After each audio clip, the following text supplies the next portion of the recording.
Welcome back to the Practice Pulse, where we explore the people, ideas, and systems shaping the future of wellness, longevity, and practice growth. I'm your host, Nancy Margrit, founder of Optima Pro AI, where we help wellness and healthcare businesses scale smarter using practical AI while retaining the human touch. Today's guest is Dr. LJ Rose, therapist, hypnotherapist, international speaker, author, and founder of the Natural Wellness Academy. She's trained coaches all over the world and has spent decades working at the intersection of subconscious change, behavior, healing, and transformation. What makes this conversation especially interesting is that Dr. LJ hasn't just built a practice, she's built systems that train other practitioners to do this work at scale. Dr. LJ, thank you so much for being on the show today. Thank you, Nancy, and thank you for such a beautiful introduction. Awesome. Well, let's start off with a little bit about your background and the journey that really led you to found the Natural Wellness Academy. Way back when, I was training to be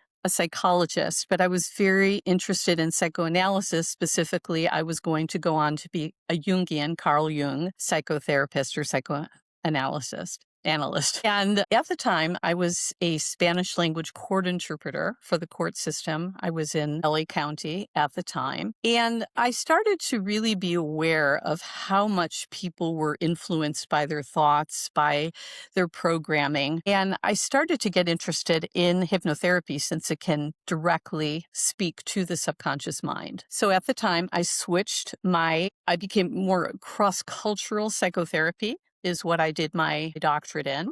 Mm-hmm. And I was working with the Hispanic community in Los Angeles, and I had kind of an international following because I did a lot of TV as well. And then eventually somebody in Japan found out about my work and invited me out there. And then I was being invited to other countries. So the American Board of Hypnotherapy appointed me as their director of international development. And so I trained hypnotherapists worldwide with a system that I created as part of my dissertation called Hypnopotential, or in Spanish, Hypnopotencial, which is a way of tapping into the subconscious to work with childhood trauma. And so that's the work that I was doing for a few decades. Eventually, the traveling all around the world took its toll. At the time, I had an autoimmune disorder. This is before they named them with things like Hashimoto's. They just said, you have an autoimmune disorder. And I had given up already the traveling, and I was thinking about what I really wanted to do, but I wasn't feeling well. And so I completely changed my lifestyle based on things that I was reading. For a while, I became a raw foodist, which knocked out all of these food allergies. I felt like a brand new person. And this was in the late 2000s, early 2010s, that I realized that health coaching was becoming a thing. But what health coaching lacked was the understanding of how to get a person to change their lifestyle through the power of the subconscious, because, we make many choices a day about what we're going to eat. And if you ignore the subconscious, it's really hard to make people, you can tell them till you're blue in the face what they ought to be doing. And so I decided to launch the first online training that combined holistic health coaching with mind dynamics. And that was how we started the Natural Wellness Academy, which we're almost 13 years old. We started on March 3rd of 2013. That's awesome. What a beautiful story. You don't think of the two as being correlated whatsoever, but they are so correlated. You really have to have those techniques that really tap into changing behaviors in a positive way. It's great that you're bridging that gap. That's awesome. So what changed? I know you had some different roles, but what changed from being just like a practitioner where you decided to become more of an educator on a mass scale? I think I have always much more appreciated the role of teacher and mentor than one-on-one. I flourished as a one-on-one practitioner, but after several years of doing it, I really liked training the trainers. And with the academy, a few years in, people were getting very interested in hypnotherapy, so we offered training. But the only thing that I can't train a person online is specifically the hypnopotential, which is the tapping into childhood trauma. But any behavioral modification, even past life regression, we have trainings for that. And then we started to look at other unique coaching niches, because coaching is still one of the fastest growing careers in the United States, and it continues to grow. It's not really saturated, providing the coach has a specific specialization or niche. So we started become the organization, even though we still do health coaches, even our health coaching is combined with mind-gut dynamics, since that's become something. But in 2017, we launched a medical cannabis coaching because I believe that that is the gap in cure. A lot of people are understanding that there are many things that you can use the cannabinoids and the terpenes to help Right. overcome, but they need education. Then we did the spiritual wellness, which I really think the world needs spiritual wellness life coaching right now. Neurodivergent life coaching is one of our most popular courses. So we continue to kind of feel what is needed in the coaching space and provide people with these niche markets so that they can attract in. It's kind of like the law of attraction, is that when you prepare yourself with these specializations, you attract exactly that avatar, that ideal client into your practice. 100%. That's such a smart business strategy. Just from niching down, you're able to really speak directly to your target audience because you're speaking the language that they're speaking, you're speaking the outcomes that they're looking for. And so then you're able to really deliver that to your dynamic and very unique audience. So that's a great business strategy. And I like that you're breaking those out and making those distinctions. Um, so talk a little bit about hypnotherapy. It's often misunderstood. How do you explain exactly what it is and why it's so effective and has lasting change? I've heard so many stories about people who have undergone hypnotherapy for smoking addiction, Weight loss, so weight stress. Yeah. loss, so Yeah. many different things. So talk a little bit about, kind of what's misunderstood with hypnotherapy and what it is and how it creates this lasting Well, that's a subject I love because I was considered a pioneer, even though hypnotherapy has existed for millennia. It was back in the 80s that it started to really become a thing because the American Medical Association approved it. During World War I, they were using it with shell shock victims. In World War II, when they were running out of pain medication or anesthesia on the battlefield, they were using, this is how dentists started using hypnotherapy. So I think, Nancy, it's better defined by what it is not than what it is. And I'll start there. It's not mind control in any way. We go in and out of the hypnotic state about a dozen times a day naturally. For instance, when you're driving somewhere and you just kind of get home and you're like, I don't even remember the last few blocks or miles. Anytime that you do something by rote, like if you're ironing or washing dishes, and your consciousness can kind of take like a inferior position, your subconscious takes the dominant position. And so it's like daydreaming. You're not unconscious. You're not asleep, although people often fall asleep when they're listening to hypnotic recordings, especially in a place that's really comfortable. What it does is it reaches the subconscious mind. And from the moment that we are conceived up through the age of 13, the subconscious mind is dominant, particularly in the first 6 years of life. And it only operates on inductive reasoning rather than deductive reasoning. So children who happen to be narcissistic by nature, who believe that everything is around them because they're getting all that attention, unfortunately interpret experiences in a way that can be very damaging. So for instance, in my work as a specialist with childhood trauma, what I've learned is that it's not what happened to us, Nancy, and our child, it's how we interpret it. It's what we told ourselves about ourselves or life in general. So let's say mom and dad are having a lot of problems and they're fighting at each other and they just kind of turn on the child, or the child just interprets it's all my fault. And there is nothing logical about that, but there is not logic operating in the subconscious mind. So that once the critical factor, which is kind of like that dividing line between, gets put into place, somebody, I could line a person up who is insecure and feels like it's all their fault. I can have 500 people in an audience telling them how wonderful they are and how it's not their fault. And they'll feel really good. But, over 24 hours, that will all dissipate just like if you spray something in the air. And it's the subconscious dynamics that are going to take over. So that's why it's so powerful for behavioral modification, which is what we teach in the essential hypnotherapy skills, is the fact that you can go in and speak in the language of the subconscious. And that language is called suggestion. And suggestion is very different. For instance, we just had a new year last month, and statistically, how long do you think New Year's resolutions last? I mean, I would say not even a month for Right. most people. Usually not even 21 days, because when last few days of the years come around, or the first of the year, we're saying things like, I've really got to lose some weight this year, or, oh, I'm so disorganized. I have to do better, or I really ought to be saving more money. None of that is actionable to the subconscious mind. It would be like, if there's something wrong with my computer, you can yell at your computer. I cry at my computer when it's not working. I go into this hopeless state because I'm a baby boomer, it's the technical thing. But it's really, if there's a glitch in programming, you need somebody with that knowledge of the language of programming in order to fix it. And that's what suggestion is. Something that I do, which is kind of fun, that your listeners can do, is I want you to just lace your fingers together in the normal way that you would. Now, which of your fingers come up on top? The left. The left. Are you right-handed? You were actually born to be left-handed, but we get socialized. It's very interesting. But that's just another little aside. Now switch it. Put the right one up on top. How does that feel? Word.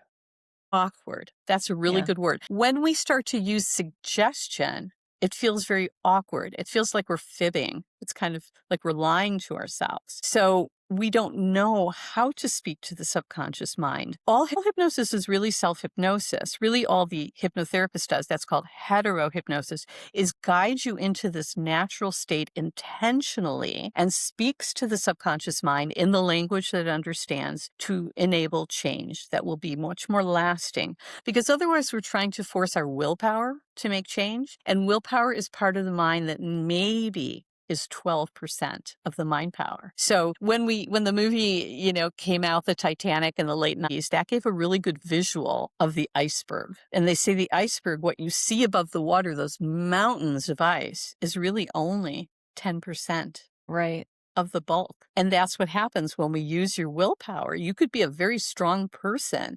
You could wake up in the morning and say, I really feel better about myself today. But by the end of the day or the next day, you feel really crappy again, because it's a numbers game. It's going to be 7 or 8 times stronger what's in your subconscious. And that's why hypnosis is so powerful, because you can actually go in. You can do behavioral modification with suggestion. With regression work, you're able to, like I do child, and we do past life regression, which is interesting because it's metaphoric. It doesn't necessarily mean that we've lived before, but it gives us answers. But in childhood regression, you actually take somebody back and you can find out, what did I tell myself about myself or life or the world that's not serving me now? And you can change it. And that just kind of changes the lightness around you, because we tend to attract in, if we feel like we have no self-worth, that we don't love ourselves. Unfortunately, we will attract in relationships that reflect that. Once we change that, we become healthier. We have a healthier lifestyle. We attract in much more positive people. Does that make sense to you? 100%. Yeah. That's very well put. Mhm. Yeah, I think you gave a very clear picture. Tell me, so what types of issues specifically respond best to this subconscious work? I would think behavioral modification. Mhm.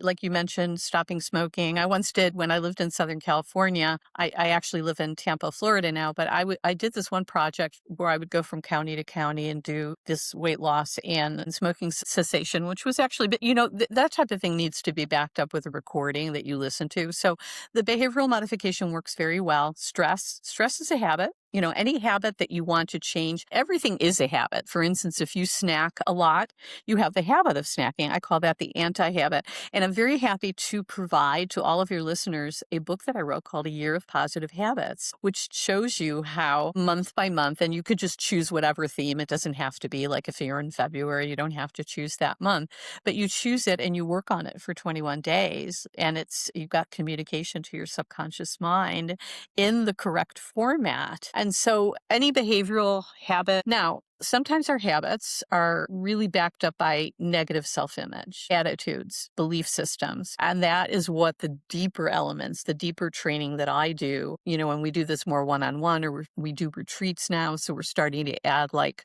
people who've studied the hypnotherapy with us, they can come in and do the hypnopotential training either before or after. Because that's something you need to experience, and you need to have somebody there with you. It's a thing of safe space. And so just about everything, even illnesses that are rooted in the subconscious. One of my colleagues, she's actually the mentor for the past life regression, Dr. Nancy Margrit. They had muscular dystrophy, something that's considered that can never be overcome. And she worked with one of our colleagues, and it was related to a lot of deep issues she had. And for the last 2 decades, she is a professional dancer, like she does ballroom Wow. dancing. She used to go around, like I'd see her at all of our conventions in a scooter. She does not own a scooter anymore. I mean, this is how powerful it can be. And it's unfortunate that stage hypnosis exists, because some stage hypnotists do education while they're doing it. They're entertaining and making people laugh, but they're Right. saying, hey, I'm using this for entertainment, but think of what you can do. But most of them don't do that. So they make people think, well, they're going to make me bark like a dog. They're going to make me take my Right. clothes off and go running down the street. You cannot make anybody do anything that they don't want to do in the hypnotic state. Again, it does not take over your willpower, because you're working in the subconscious mind, and one can reject anything that does not feel right to them. Awesome. I love that you're talking in terms of habits. I'm kind of a habit nerd. I love habits and focusing on different routines, but it is hard to create a new habit or to break a bad habit. And it requires a lot of repetition, Very much. willpower, and really setting the stage. I feel like you really have to kind of set the stage around, okay, how am I going to make this easy to do? So that you're able to not just rely on willpower, because I love your analogy with the iceberg. It is just a tiny fraction of a much bigger piece. So that's really fascinating to me, and I appreciate the offer to link one of your books. I think that would be great. So in your book, do you go into specific ways that you can kind of master some different habits or implement different habits in your life? Yes, yes. The only Okay. thing that willpower would be required is that once you start a 21-day cycle, you continue it for 21 days, or you start again, because the repetition and the continuity are really important. So yes, you choose, let's say you want a January's organization, and a lot of people choose that. I always say, don't choose something really super significant for your first one, because you kind of set yourself up. We all have this outer mind, this negative ego that is sabotaging us. So it will set you up to fail, so that you can even feel worse about yourself. So start with something like organization or gratitude. Those are better ones. But yes, if you follow along for the 21 days, you should be able to instill this new habit. Now, again, if you are becoming sabotaged because you have deeper issues, by all means, then you can reach out to me, or, contact a hypnotherapist in your area to want to go into those deeper issues, because we're all self-saboteurs, Nancy, and a lot of it is because we so incorrectly interpreted things that happened that were totally out of our control. I mean, what child is responsible for their parents' problems? But we feel responsible. I have a very sad experience in my life that I'll share, is that, my parents were both Holocaust survivors, and they were, damaged.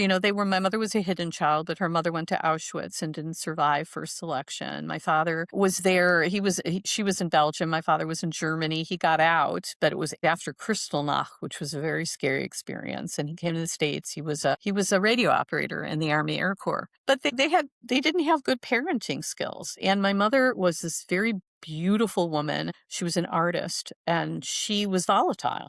Both of my parents were Aries, very volatile people. And my mother would come screaming at me and say, one day I'm going to have a stroke. I'm going to have a heart attack. And you'll see you did this to me. When My I was goodness. 12, still in that development stage, my mother had 2 aneurysms. She lost her ability to speak. Her right arm became paralyzed. I'm the one that found her. I'm the one that called, my father to come home. I called the ambulance. When my father came home, I said, Daddy, did I make Mommy really mad? And he was talking about genetics. I mean, we were at 12 years old in my generation, we were very naive. And he said, no, no, no. But no, She told me inductive reasoning that I was so Yeah. bad I'd make her sick. And tragically, I was 12 and I spent the next 12 years of my life trying to end my life with My 4 goodness. serious attempts. And I share that, because I really do believe I had to go through that so that I could understand the need of helping people. I mean, I am so compassionate about the pain people go through. When I worked in Japan, it was a marvelous experience because it's a culture that does not really allow for expression. They don't even hug one another. They bow to one another. And I think people got involved. I was more the scientist of the New Age movement there with the training that I was doing. And it started in 1992 and went on for 12 years where I was back and forth. And it still goes on because they're training thousands of people on hypnopotential, but they were just blown away at how much emotion would come out of the room and the clinics that we were doing, that people were to get this out. Because as long as it's inside of us, it's going to influence how we feel about ourselves, how we feel about life. And because our organs are not equipped to handle these things, it breaks down organs, and then we wind up with disease. And so it makes me sad that hypnotherapy is not part of it's interesting. I don't know if you've ever read Dr. Brian Weiss, Many Lives, Many Masters. He was like a neuroscientist, and he was a psychiatrist in Miami, and I think Cedar Sinai or Mount Sinai. And he was working with a client who had gone through sexual abuse, and he did conventional therapy for 18 months and then started using hypnotherapy. And it's like she could have really saved a lot of money and a lot of time. And Yeah. in the process of him doing hypnotherapy for child stuff, things started coming out about her past lives. And it was I met him and it kind of shifted his whole, but that's what I'm saying is that, conventional psychotherapy could go so much faster if everybody. And that's why I think all coaches should be trained in hypnotherapy. I think all hypnotherapists should be trained in coaching because one is more passive, where, you're working on the subconscious, and one is more proactive and active in the coaching where you're working and setting achievable and actionable goals. Well, thank you very much for being vulnerable and sharing your story with us. I know that that is that's a difficult and a strong thing to do, to be able to share your story. And I appreciate that you're coming from the position of sharing it so that you can help others. I think that's admirable. Yeah, I agree with you on incorporating some different avenues, even with, traditional therapy, incorporating, I feel like we're slowly starting to incorporate a few little things that used to be considered fringe. They're starting to become Yeah. more mainstream, and we're a little more accepting and understanding that there is something to the subconscious mind, and there is something to, EMDR, all these different tools that we're now starting to incorporate, and therapists are learning and using in conjunction with traditional therapy. When you're working with or when your coaches are working with a client, or your hypnotherapists are working with a client, I still work with people or you because do I mentor, and sometimes I have to do this work with the people with that the I'm people. mentoring. Yes. Okay. All right. So when you're working with people and you're working through some different challenges that they're having, is there like a specific place that you see people often get stuck in their journey to healing? It is this self-sabotaging, because the reason I love Jungian psychology, and it shows up in so many of my courses, is the concept of the archetypes and the idea of the subpersonalities, because we really are, somebody once said, we are all a crowd. And I think once we understand that we are really a collection of different subpersonalities and archetypal models, and you begin to understand that when you hear or feel or image that particular voice saying, you are worthless, you're just a piece of crap, which everybody gets, you're never going to make it, that these are really just introjected voices. And so it's easier when you're able to separate yourself from that. We all carry a divine spark, the higher self within us. And sometimes it's just very difficult to hear that voice, so to speak, because we're so busy berating ourselves. And that's what I see the most. And that's why our academy is so different than anything else out there, because even though it's all online, some courses we do it in a fast track where we meet up on Zoom. Our latest course, which is going to be well, it is International Coaching Federation accredited, so somebody can become an ACC accredited coach. There is some synchronous meetings that we have, but everything is online. And so as people are working on their own, this is where sabotage comes in. They'll start out like gangbusters, and then those inner voices, excuse me, will get them they start procrastinating. They start thinking, oh, I will never be a coach. Who's ever going to come to me? And, so I'm kind of I really don't do as much one-on-one mentoring, but I'm the backup. Everybody who comes into the academy has, whenever they want, a meet and greet with me. So I get a chance to meet them. Sometimes before they even sign up, they want to have a meet and greet with me. And this way they feel comfortable with me, because if they start sabotaging or kind of floundering, we are going to step in and make sure you get through the program. We would take no joy in you paying for a course and dropping out and not getting that, because even though we're coaches and we can't call ourselves healers, I mean, even my husband, who thinks, we're also woo-woo, but he says, you really do create healers. He's met so many.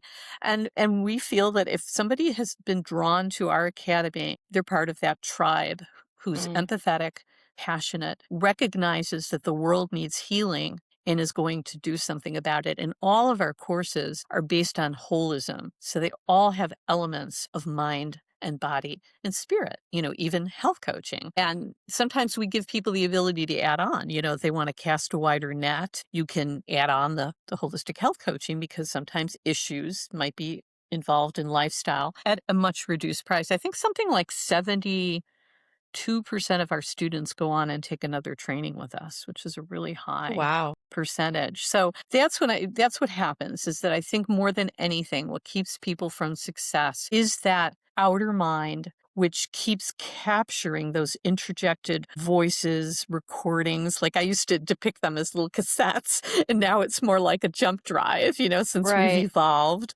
And, so, I mean, come on, Nancy. I mean, sometimes with your kids, don't you say things and go, oh my gosh, I sound just like my mother. And I said, I would never do this. It's Oh, like, yes. we do that because when we were in those years, some of it is through our experience, repetitive or traumatic experience. But some of it is that, it's like our significant caretakers, whether parents, grandparents, teachers, clergy people, they're uploading right into our subconscious mind. And this is how we learn discrimination. This is how we learn prejudice. This is how we learn how to judge people, because it's all kind of preloaded into, like when you buy a computer and there's a certain amount of programs that are preloaded, we get preloaded.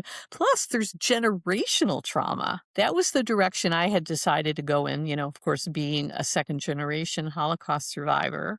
And then I started the academy, but I'm very fascinated by the fact we even had a speaker, and we have, a webinar library that has 13 years of very powerful presentations that's available to everybody who's in the academy forever. I mean, when you finish a course, you're still forever part of the academy. And she did a thing on ancestral generational trauma, so not only that, and this is why I tell people, if you will work on your stuff, I'm going to use the word stuff, you cannot imagine the service that you are doing for your children and your children's children, because that's the greatest, other than the unconditional love and supporting them and giving them an education. If you deal with your stuff, you break that. Another thing I'll probably link is I wrote an article for Brains on the show Adolescence and how I saw all the generational trauma right in there. You break that link. So yes, your children still have their own stuff that they have to deal with, but they're not going to have to deal with yours and your parents and their parents, because you will have broken that chain. So we even have a course called Mind Dynamics, which is a dual certification. They become an essential hypnotherapy, hypnotherapy skills in behavioral modification, but they also learned how to do some of the therapeutic work too. It's called Mind Dynamics. So it's Very dual cool. certification. Okay, awesome. I love that you went into some of the generational trauma, because I think it's so often overlooked. My therapist said something to me once that always stuck, that healing from generational trauma is a marathon, not a sprint. So it's a constant. You're constantly working at it.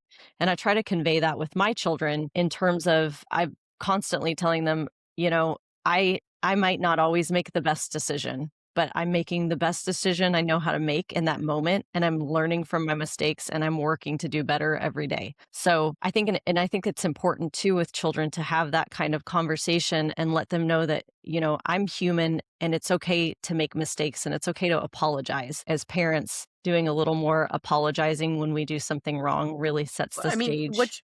what you're doing is Yeah. gorgeous, Nancy. It's absolutely gorgeous because, my parents coming from the old country, so to speak, did not even have those tools, did not even understand it. And one of the articles that I wrote for Huffington Post, and I'll include a link, is called The Second Most Damaging Thing That You Could Do to Your Children. And the first paragraph, I said, look, I'm not trying to be coy. The number one thing is abuse of any kind, Right. sexual, emotional, physical Yeah. abuse. But in my opinion, the second most damaging is hypocrisy. My parents were very hypocritical, that do as I say, not as I do. Children, because they're operating from the subconscious for the first 12, 13 years of their life, they're psychic sponges. They know what they don't know. Right. So when you try to pretend to be something that you're not and you punish them for things that, that you're still doing or you're not being honest, like that's what I loved about what you said, being honest. And then because most of us are raised in the Judeo-Christian Islam tradition where we must honor our parents, it becomes Mhm. this multi-layered thing. You see your parents, something you kind of like judge them. And then it's like, no, you can't judge your parents. And then it's like, but wait a minute, and then we become even more screwed up because that's such a complex system to break through. It really is, and it makes for tumultuous teenage years because they're starting to push boundaries and, find themselves, and it becomes a bit of a lot of a power struggle, I feel like, in those kinds of dynamics. Yeah, so I think it's great that you're diving into some of that.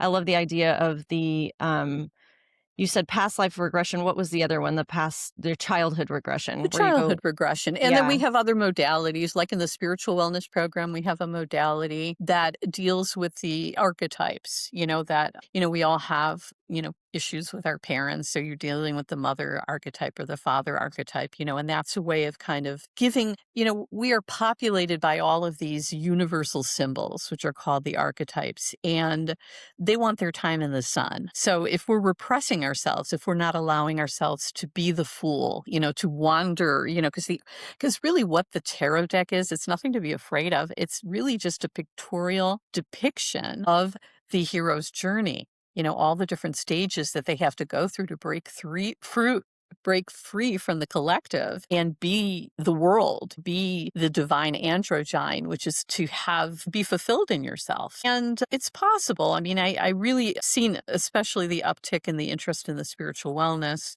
over, we launched that in 2020, but, especially, in the United States, we see people are scared. They're fearful all over the world. And this is why, when we're fearful, we can't really accomplish anything. So there are ways creatively and effectively to deal with fear and to take them. It's all really about taking everything to a higher octave because nothing that we experience, like I shared that I was, I had 4 very serious suicide uh, attempts and I've always had to battle with suicidal ideation my entire life. But all of this is nothing is really meant to punish us. It's meant to give us an opportunity to see things from a different perspective.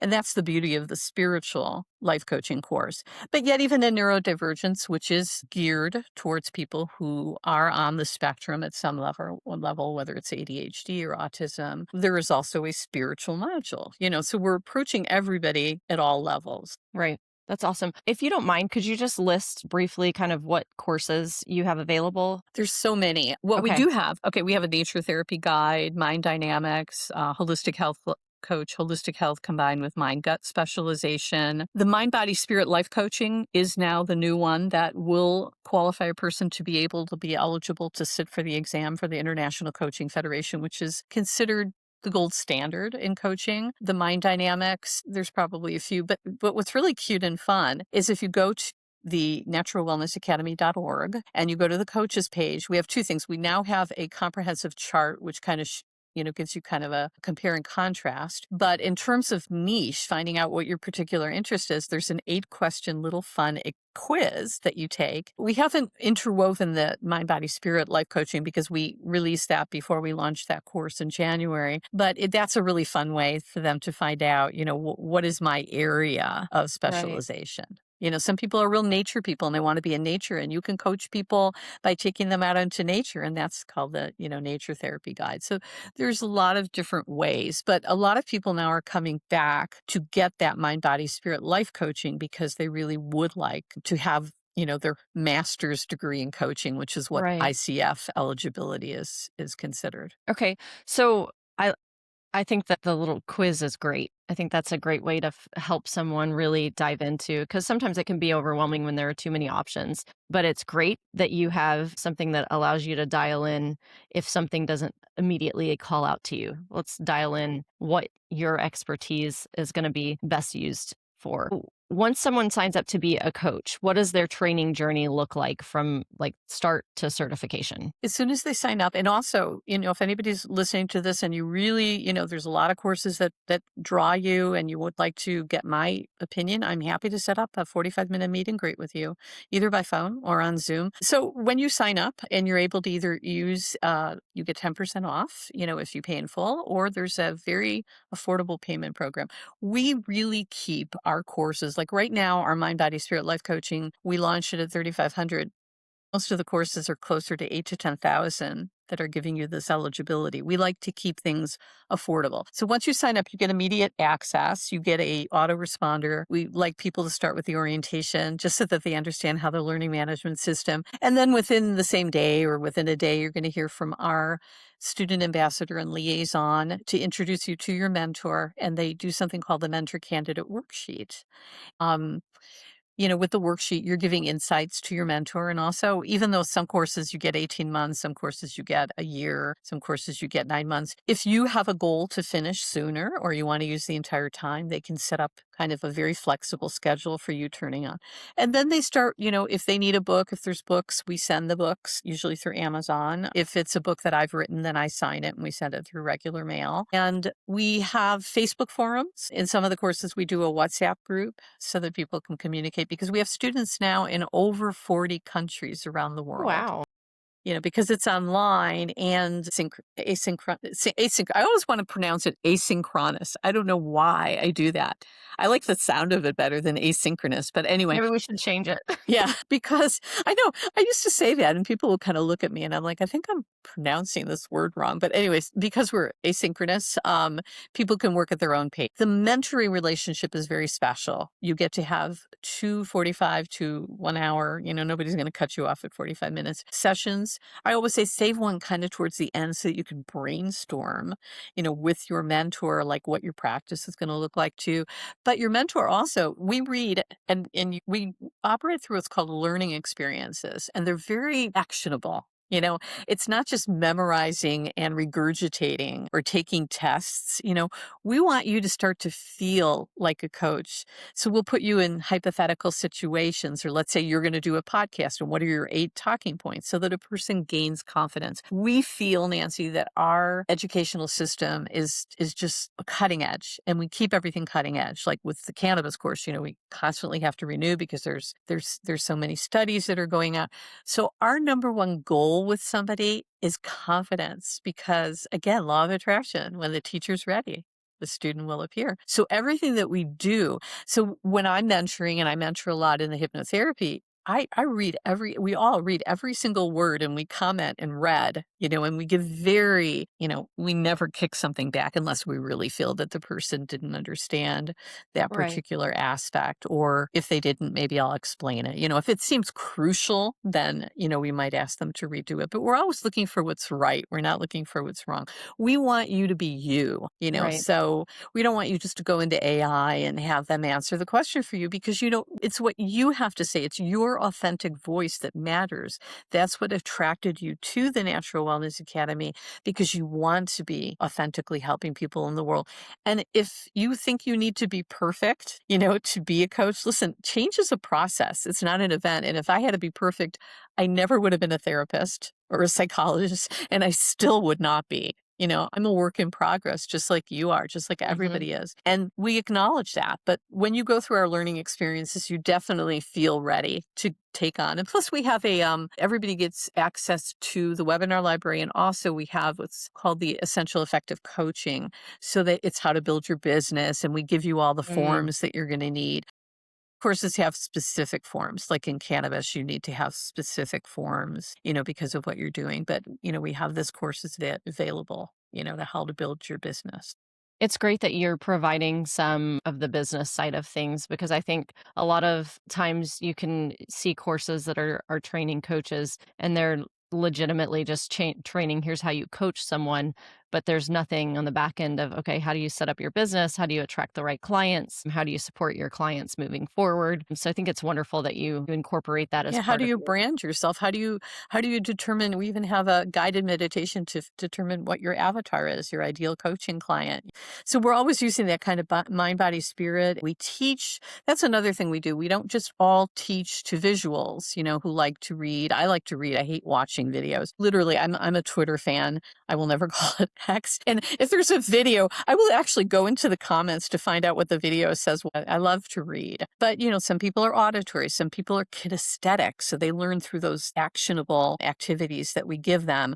Um, and we're really try to be next gen as much as we can. We're starting to leverage some of the like Synthesia, some of the AI stuff to make things. I did a whole series of videos on Adobe Spark, for the spiritual wellness, which I wrote. I did not know I was going to write that course, but I clearly needed to. And it took me longer than any book I've ever written, but I think it like it's my masterpiece, but I created these 3 17-minute videos, and it's kind of this lovely experience, and it makes this kind of painless, brainless way of but we do have some great study guides, so we just teach in a lot of different ways because nowadays people have, and I include myself in this, we have this minuscule attention span. True, very true. It's great.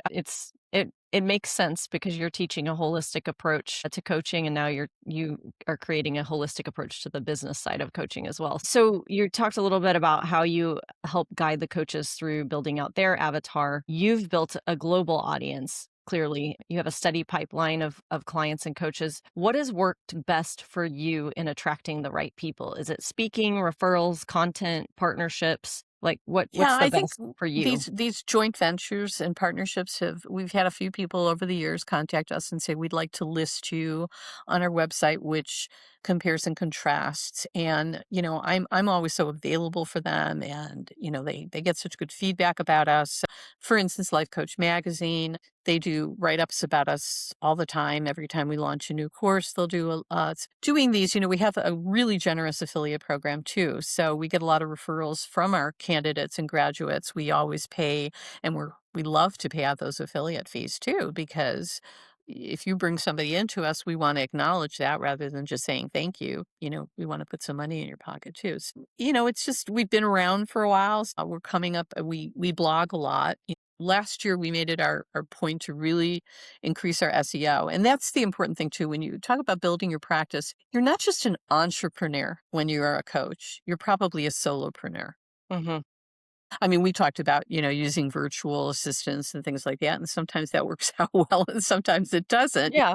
So we kind of gear you and teach you. There's even webinars about how to leverage things like AI for your practice. But, I think we do come up rather high now in a lot of search engines because we made a point of like 4 blogs a year, and Google really does like it when you blog and they're able to come in and pick up, so now we're doing it like twice. What we do is we do, our student ambassador, who's lovely, Paula Jimenez, is also a graduate and a mentor in a few of the topics. She'll go through assignments, and when somebody has been very cogent and very insightful, we'll say, hey, we can turn this into a blog and we can put your socials in there. And of course you could share it, so our blog is a Library of Congress registered blog. And we get Awesome. people all the time that want to pay for placements on our blog. We do not We do not take pay. It's only from people who are associated, either the mentors or the experts or graduates or candidates or people who are in our admin staff or me. Those are the only ones who write the blogs that we That's have great. on there too. So we find all these different ways,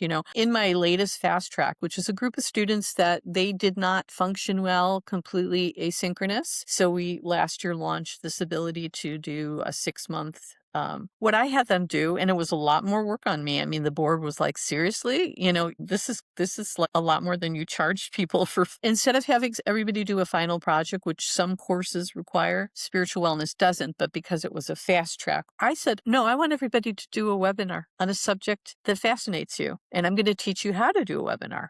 And then you're going to be able to do webinars and podcasts, and you're going to Yeah. build your confidence, and you're going to have your peers there with you to support you. And of course, they were nervous. I mean, I still get nervous every time, even, coming on today, I Yeah. still get nervous. But it was so good for them because it broke through that imposter syndrome, which is what a lot of people who want to go off on their own deal with, is imposter syndrome. Yeah. Talk a little bit about that, about imposter syndrome. How do you break through imposter syndrome? Have you experienced it yourself? I know you implemented the webinar in this last one, but how do you help your coaches really break through and give them the confidence to push through the imposter syndrome? Through the mentoring and the one-on-one, if they need that with me, through giving them opportunities. Sometimes they have a really cool idea and we'll pay them to do a webinar, and that helps them. We've got a good blog. If you put imposter syndrome in our search on the blog thing, there's a good blog on it. Again, I think it comes from all that stuff that is, I call it the outer mind. It's almost like we're surrounded by this aura of negativity, which is constantly refreshing itself from all the stuff that Right. we have buried in our subconscious mind, because we want to move ahead and something tells us we're not good enough. And you need confidence to break through that. That's why confidence at the Natural Wellness Academy is our number one goal with every student. If we give you confidence, yeah, you'll feel nervous. Sometimes you'll feel a little bit but you'll have enough personal dynamism, I think is a good word, to be able to break through that. If you haven't been through the kind of training that we give you, then you don't have the tools. I always say that with coaching, everybody comes to us already with certain tools that they already have, certain gifts. We want to learn from you too, but we're going to provide you with hundreds of tools for your toolbox. We create this beautiful foundational toolbox.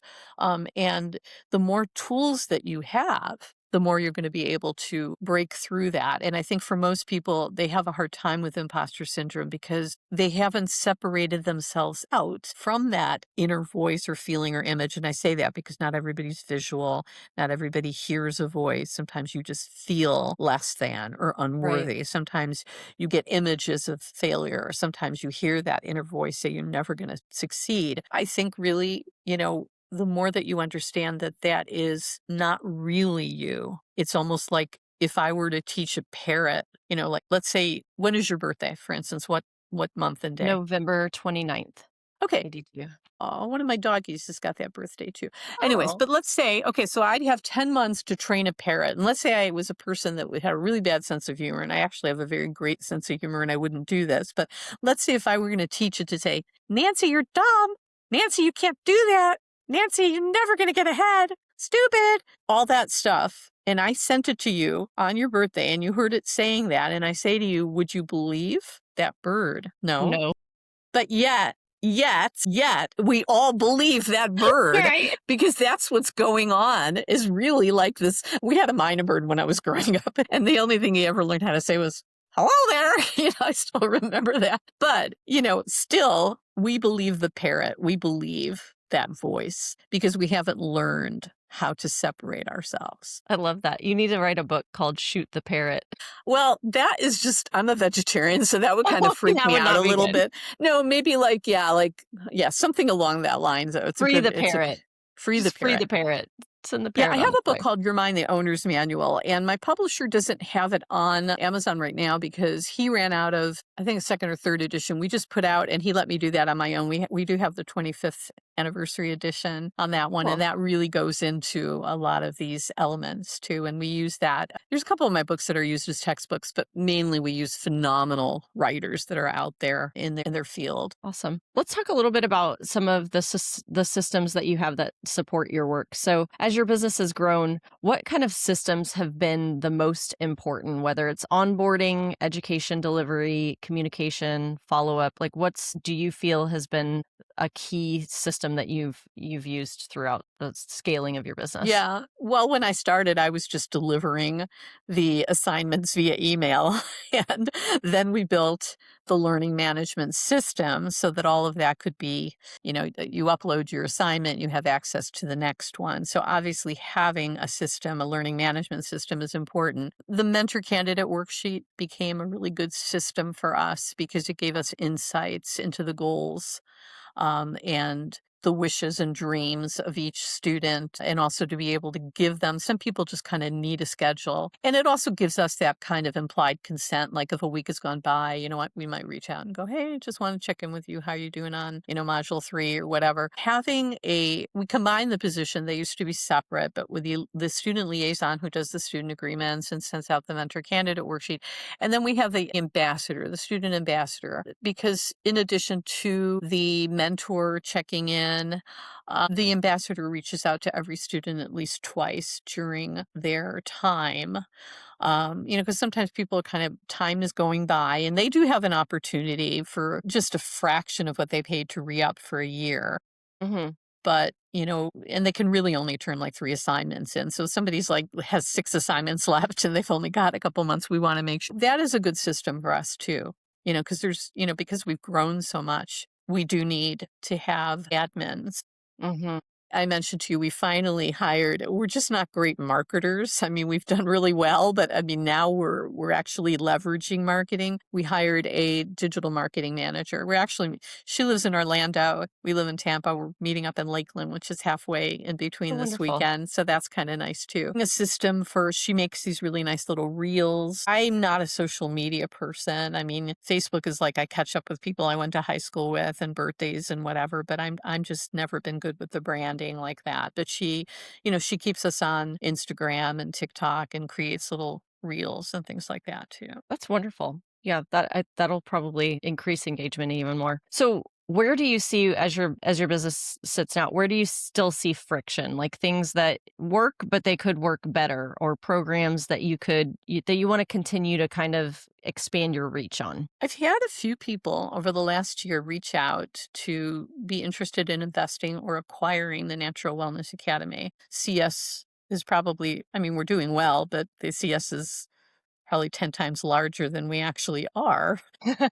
I do feel that, and I plan to be involved for the next 5 years. I feel like it still needs a lot of me.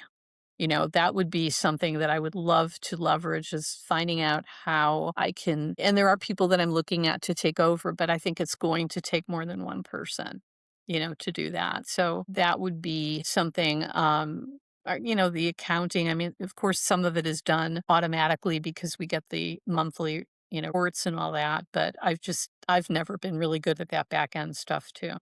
Right. Okay.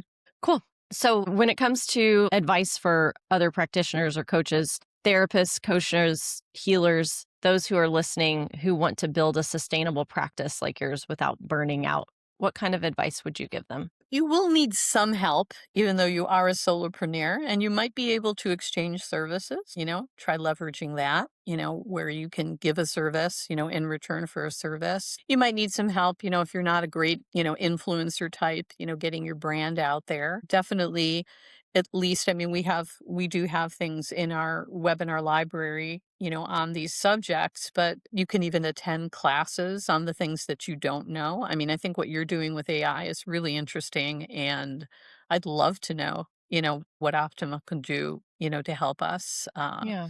with the academy as well. Oh, yeah, I would be happy to talk to you about that. Well, cool. So I think that's great. That is wonderful advice. Dr. LJ, it's really been a powerful conversation. If you could tell our audience where to find you, and then we'll also link the other things that you send me as well, but just verbally, let's tell them where they can find you online. We're the naturalwellnessacademy.org. We're not .com, we're .org Perfect. because we are an academy, we are an educational system. And we have a support, you can either fill out a form if you're interested in a specific course, or you can reach out at support@naturalwellnessacademy.org, and it will be routed to Paula and I.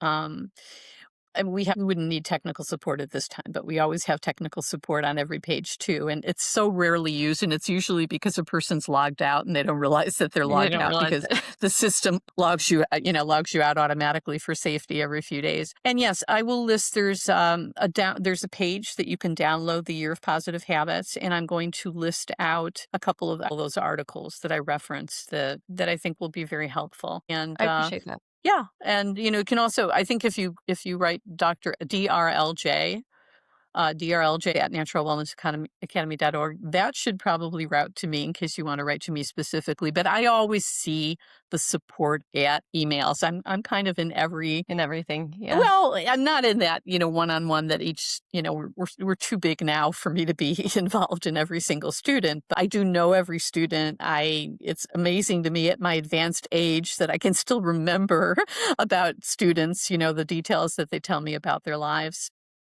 I love that. The advanced age. I like that. Well, I am in my 70s. I know I don't look like it, No, but you don't. You look great. this is where I think lifestyle really, when I changed my lifestyle, because I was in my 50s at the time and starting to show age, and I turned things around. So yeah, keeping everything, age is going to happen to all of us, but it can be done a lot more gracefully, a lot more elegantly, a lot more healthily. It's really a matter of making lifestyle changes. And more than anything, I think it's finding your joy. Like it gives you a lot of joy, Nancy, to be doing, in addition to your practice, which I think it offers a very valuable service, but you get joy in doing these interviews and Oh, meeting people like 100%. this. So, that's what we instill in people is like, there's such a joy in helping people. There's such a joy in being an empath and finding an outlet and knowing that you're surrounded by other empaths in the organization. Like when we had our first retreat, man, it was just like such a love fest. People were there from the cannabis, people were there from nature therapy, people were there from neurodivergent, spiritual wellness. Everybody loved everybody because Yeah. it was being surrounded by people that really you feel like they understand you. And that's why we're going to start regularly doing retreats again. That's wonderful. Yeah, I love atmospheres like that where you can bring together a community, like you said, of empaths, because it really it puts you in this, it takes you to another level. It's just like you almost feel high being around Yes, all of these people that also are so joyful and can really take the moment and make the most of it, because you don't get that everywhere you go. absolutely. Yeah. People feel it. Even though we're an online school, they do feel that community that we have going on. Yeah. So, well, Well, thank you so I think much. what you're doing is amazing. I love the community that you're building and the coaching that you're not only bringing to people, but also the coaches that you're producing out of your academy. I think your service is wonderful, and I really do appreciate you taking the time to be on the show and talk with us. We will link everything in the show notes for our listeners. And for anyone listening, if you enjoyed the episode, please make sure to subscribe and share the show. We're committed to bringing you more conversations at the cutting edge of wellness, longevity, and human transformation. And we will see you next time.